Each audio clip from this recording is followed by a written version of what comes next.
Hello and welcome to the Basement Lab podcast. Today we are discussing the science of cars after the apocalypse. I am joined by Russ, quasi ethanol expert, and that I come from Iowa but know nothing about ethanol. Jordan. I'm Sebastian, still waving my hand. I'm Zach. I'm qualified to talk about this because I probably have the most complete zombie apocalypse plan of anybody that I know. It involves cars, so it's Okay. relevant. I own a car. Yeah. All right. So this comes up because this is one of those scientific inaccuracies that infuriates me with movies that I really have to suspend my belief for. I can do it because I do love movies like Mad Max, but the science just doesn't hold up, especially for shows like Walking Dead, in which you see brand new cars every season. But so we'll get into that. First off, I just want to hit on that Mad Max point real quick. There's an actual oil refinery in Mad Max that makes gasoline, so the whole gasoline going bad argument doesn't hold up for that movie. actually, it still does because that closes down in the second movie, and the third movie is 15 years after that. Is open in Mad Max Fury Road, which is the movie that we'll be discussing later. So, All right. So I started this looking at the types of fuel that most cars in the world operate off. I'm sorry, not just cars, vehicles. They operate mainly off of gasoline, ethanol, biodiesel, regular diesel, gasohol, E85, and LPG, which is liquid propane gas, as a fuel source. E85 is garbage. It's. Coming from Iowa, that just gives us more money. I mean, yeah, you should actually just be using biodiesel rather than E85. Like, if you're gonna do it, do it. So anyway, looking at the shelf life of these different fuel types. Gasoline can be stored up to 6 months if kept perfectly in low light, low temperature, low humidity settings. You may be able to store it to actually up to a year or two. Additives will help keep it strong after 6 months, but again, adding them is going to influence adding light and oxygen and raising temperature. The reason gasoline goes bad is because of water. Once water is introduced, it will start a chemical reaction that will start to separate the bonds.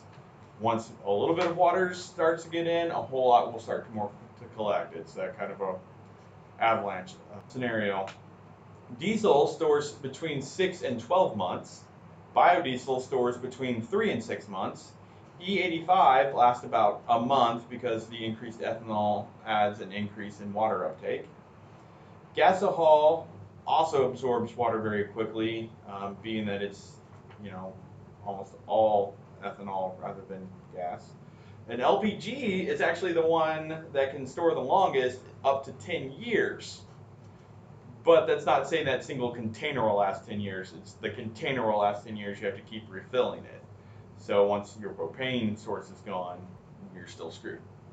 So these are according to different chemical companies. I went and looked at these through the chemical companies, through the Ethanol Organization of America, things like that. Just plain storage, you're looking at maybe 2 years. Several of these things are taking place 5, 10, 20 years after an apocalypse, and they still have running gas. So that has been one of my biggest pet peeves, is where are they getting the fuel?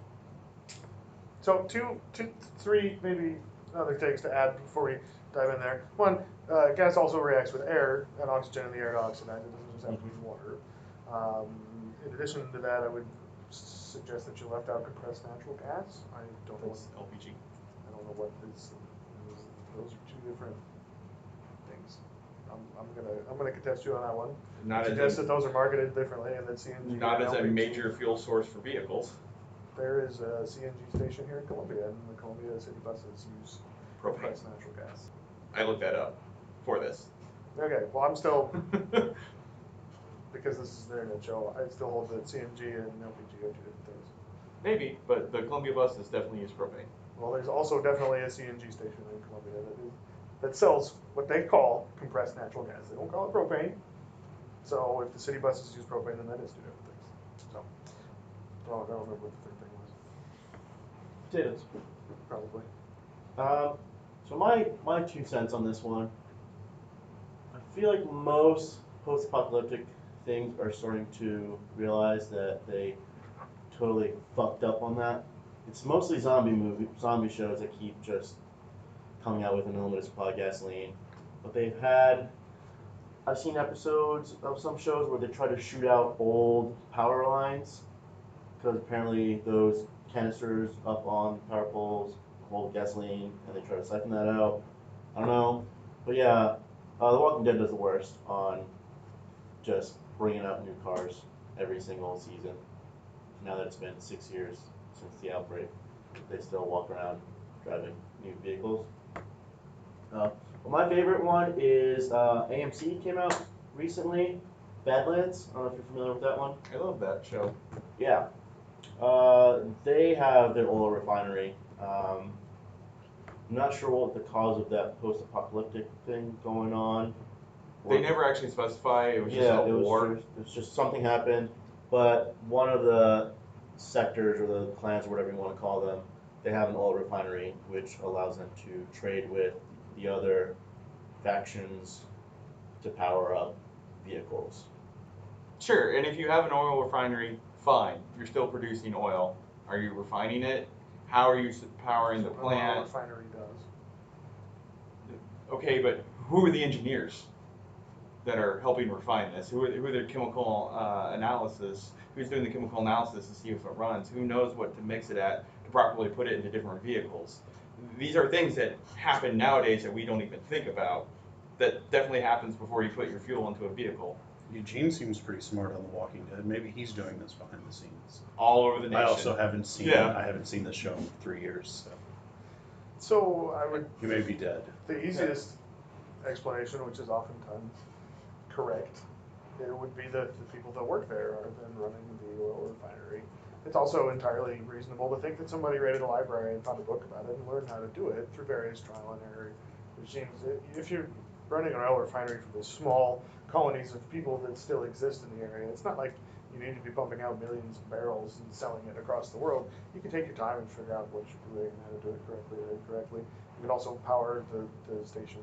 I'm sure that there's a way that those stations can power themselves using their own refined oil products. Also, if my life is in danger, I'm pretty sure I can figure it out. Because that's what usually post-apocalyptic people do. Put a couple people in the room, figure it out, you're fucking dead. You can also get a gearhead in there who could retrofit an engine to run off of a less refined oil product, like diesel or something like that. Where Biodiesel is not the one very thing I refined. could see being refined infinitely, because all you need for biodiesel is to be able to grow vegetative mass or animal fat. You can make it from natural sources, which is oil is a natural source, but it's much more attainable sources You don't have to that have are an also oil renewable. field to get what you need to make biodiesel, but I think it's definitely easier to refine crude oil into diesel than to refine corn into biodiesel. I don't know. It's just my basic understanding. And I did look it up. CNG and LPG are two different things. One is a gas, one is liquid, one is natural gas, and one is propane mixed with butane to liquefy.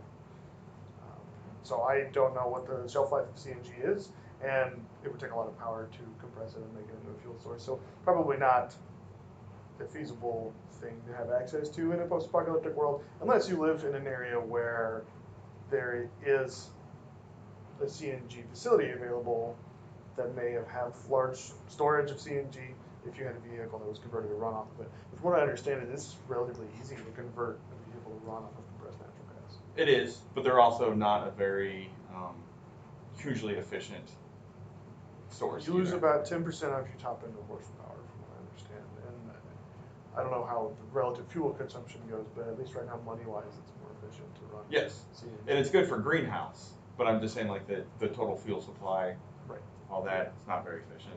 So moving on from gas, here's where it starts to get really fun. Actually, I have a quick question before we Yeah. move on from gas.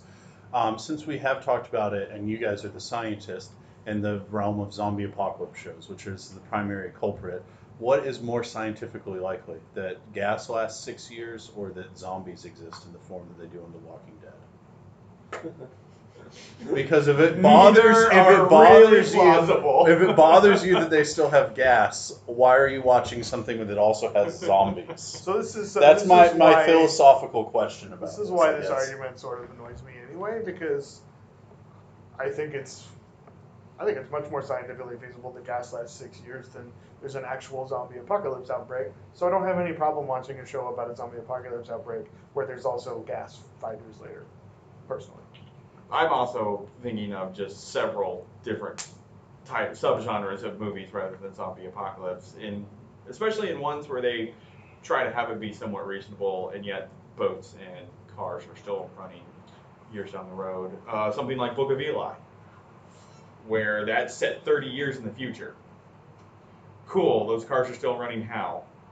Because again, and this is something I want to get to, you can go to a parts store and start asking the mechanics there or the people selling how long a coolant hose lasts. And they're going to say, no more than 10 years. Okay, how about a dry belt? Between 60 and 100,000 miles before you need to replace it. What about a radiator hose? No more than 5 years. What about, what do the auto and belt manufacturers recommend themselves? 4 years. Fuel lines, they'll say, last between 10 and 50,000 miles longer if not a rubber one, so a metal one. Still have to worry about rust and then making sure the right fuel is in it. Batteries. Here's another fun one. Batteries can store for 5 years under great conditions and if you recharge them every so many months. So the outright storage for a battery, according to safety rules, seems to be about 1 to 2 years, some maybe lasting 3 years, and in a car, your battery lasts about 4 years on average.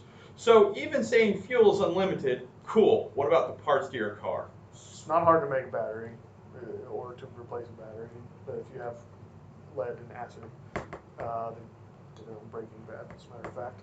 Scrap the shit out of them. You can go dumpster diving. Right. Wouldn't we also assume that now that there's a complete lack of demand due to diminished population, there's an increased supply that's available to be raided? Sure. But in 5 years, when your hose goes bad, guess what other hose has gone bad? Guess which ones aren't gone bad? The ones that are in storage somewhere, Right. 'Cause you protected look, from the elements. or you just look up like Houston or in Texas in general, which just had over 1 million cars destroyed. When you think about it, there's a lot more cars than there are almost Right. anything I'm else. talking So the parts. the actual life of the part. So that part sitting on a shelf, they say we won't let it be sold after 5 years because it's going to fail.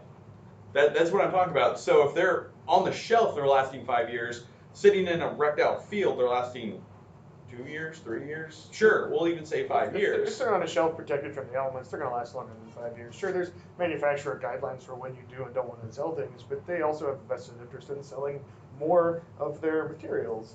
Sure. Like, yeah, you should replace that every 5 years. That's why we have a 5-year shelf life for them, so that we can sell more of them every 5 years. I don't know.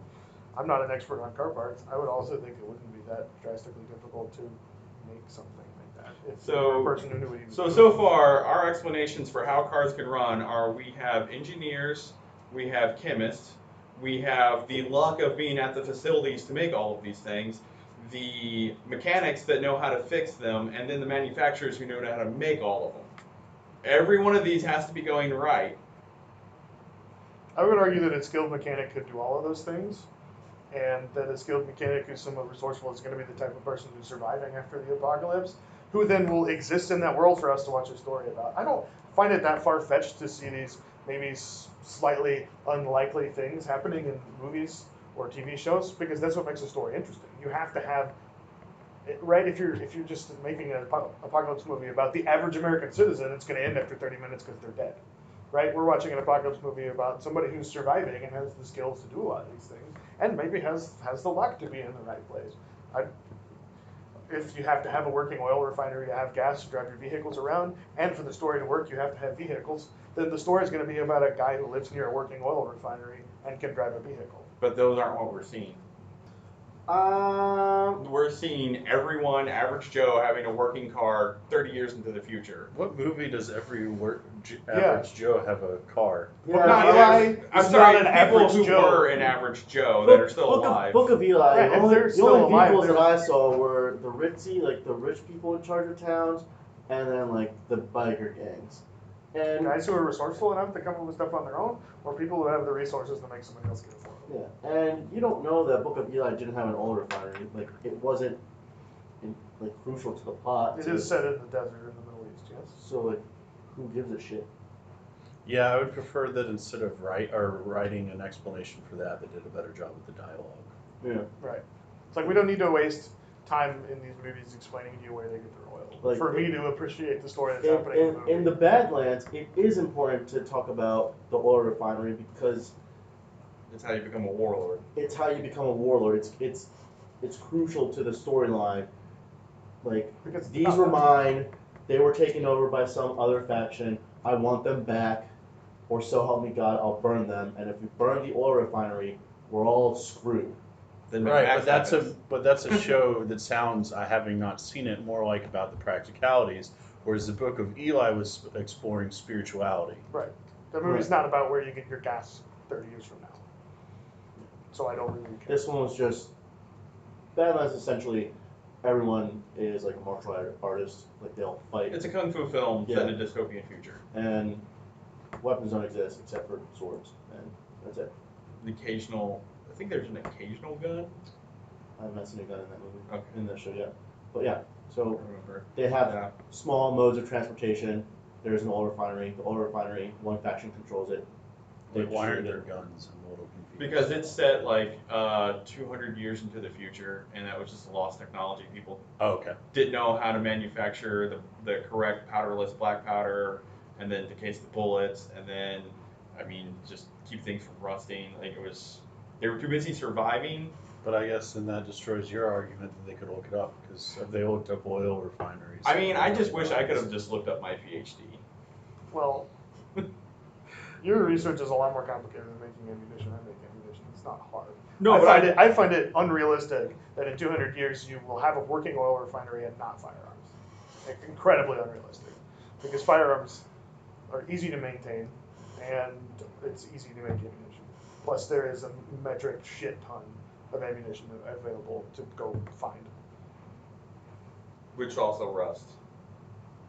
I grew up next to the Salt Lake, the Lake City ammunition plant, and they actually had to have turnover in ammunition because it rust. I mean, that's actually a problem they had in Russia with a lot of their small forces, is that they would give them ammunition that's, oh, it's 20 years old, you're fine, and then they'd go to shoot it, and it had rusted out, or the black powder had gotten wet, and they're like, well, fuck.